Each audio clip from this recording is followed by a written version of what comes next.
While all this is going on, let's look at what King Charles is doing. And he is right now focusing on duty and service amid this endless stream of embarrassment because of Prince Andrew, really. So King Charles paid an emotional visit to Manchester on Monday, visiting Heaton Park Hebrew Congregational Synagogue after that deadly attack earlier this month. But can you talk to us more about what King Charles is really doing and how he's really focusing on the community at the moment? Yes, absolutely. He wants to put the people and the victims first. This horrendous attack on October the 2nd during Yom Kippur, the holiest day in the Jewish calendar, basically struck across the whole nation. And he wanted to basically take the pulse of the nation and to reflect the grief and the tragedy that had happened. And he wants his focus to be on that, where he can heal the community. He can make sure we can get joined again on that sort of basis. So wants to put duty and service first. That's what he sort of emphasized during this synagogue visit amid that sort of community tragedy. And he's absolutely desperate to get the spotlight away from the scandals of Prince Andrew. And that's what he's trying to do. Avoid more royal red faces and all these cover-ups and more revelations. They were hoping that when Andrew announced that he was going to relinquish his titles or not use them, that it would go away. But more and more stories keep coming out. And Charles is desperate, absolutely desperate to change the narrative.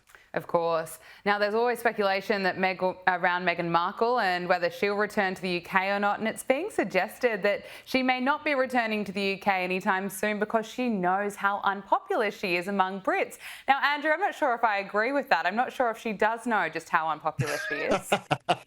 You think she's blissfully unaware? She obviously hasn't watched your programme recently. It's got to be good. And the reality is exactly that. This is the suggestion from a royal expert. Everybody's a royal expert these days, aren't they? Phil Dampier.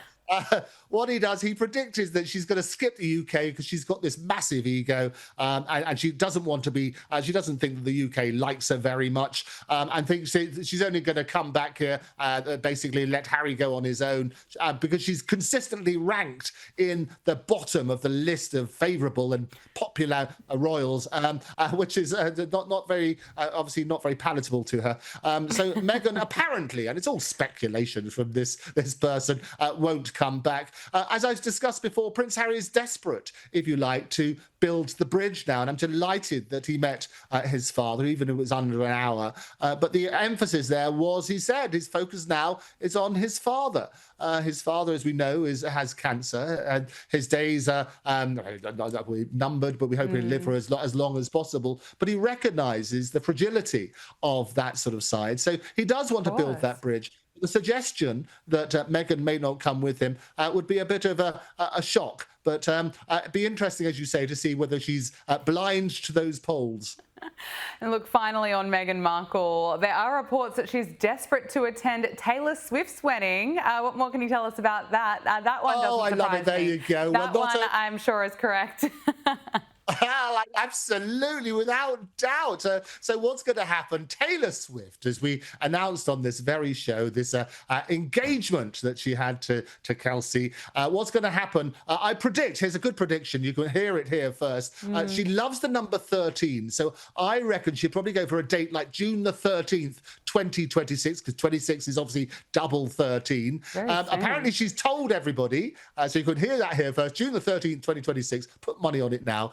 She recently joked that she was going to invite anybody she's ever talked to. Well, that's going to be interesting. Certainly on that list will be the Prince and Princess of Wales, who are both 43. They were amongst the millions who congratulated her when she posted on Instagram on the 26th of August that she was going to get married. And she said, you might remember, Taylor Swift said, your English teacher and your gym teacher are getting married. That's what she said, with a series of photos. And Swift, 35, and Kelsey, 36, even met Prince William and his children, George and Charlotte, during their Euro tour stop in London. So I'm sure that they're going to be on the list. What we're not so sure of is whether Meghan's going to be there, but she would be spitting feathers and also edible flowers if she wasn't invited. So let's see what happens. Okay.